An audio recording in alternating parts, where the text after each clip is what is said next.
flow as it's given here. Student 1, Professor P1, time slots and all of it. Basically, uh, first is the Professor 1 sign up, and here I am passing the name, the email, the password, and authorization is empty, auth header is empty, and the test is basically check if I get a 201 for create command, create success, and token param as an output.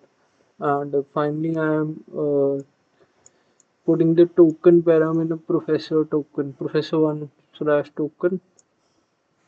Then send the, I got a token and I have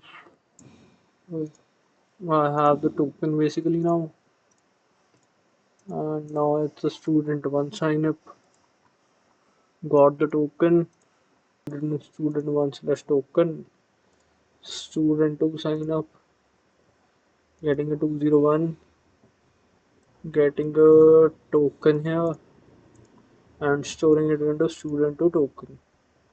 Then it comes to creating those time slots. First, I'll sign in as the professor one, right? So in here, I have email and password and nothing else. Checking 200 for OK status and a token. So I'm getting the token, storing it in professor one token.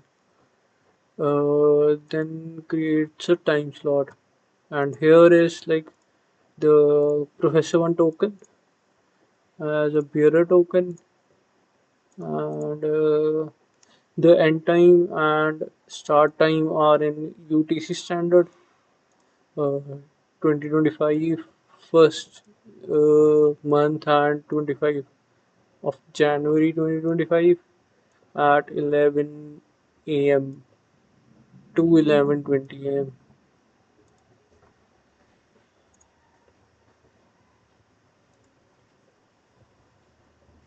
So the request here I have time slot is created, time slot ID.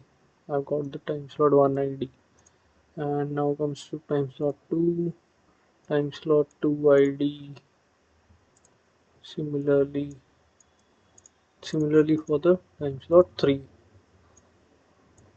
3 IDs basically I've got now. Now it comes to the student appointments, booking the appointments. There is a student one, like uh,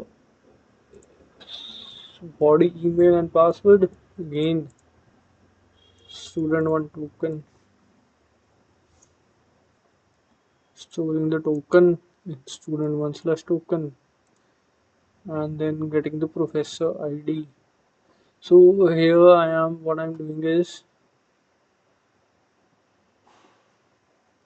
so here basically what I'm doing is just going to the get that professor, and it will get me all the professors, and wherever the professor one is, it'll just store it in professor one slash id, and there we have only one basically for now.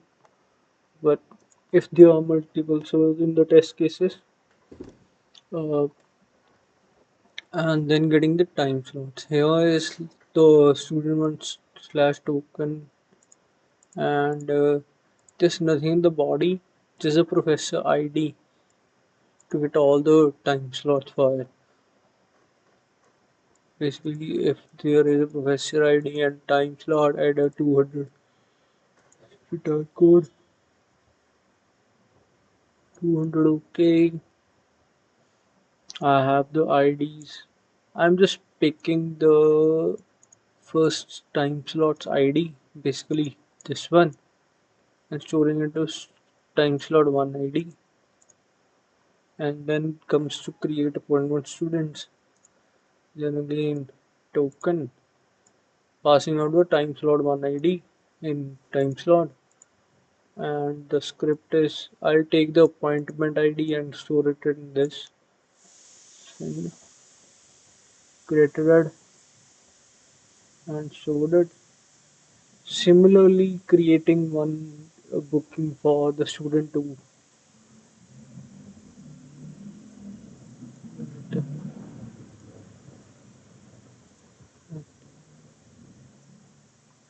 now I can check for like it's about cancelling the ID and now it's the professor one sign in to get the token, basically storing it here and getting the student ID where the student is student one for cancelling his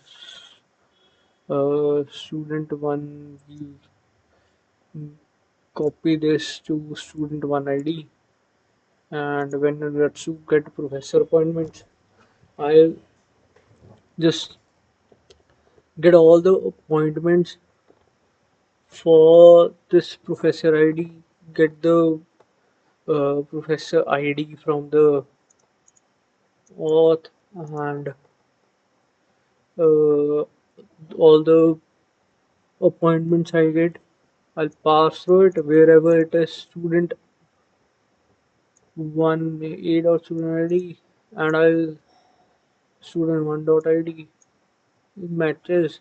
It will store the appointment one ID to A dot ID. So basically doing that. There basically I have these two appointments and the student one ID is student one ID is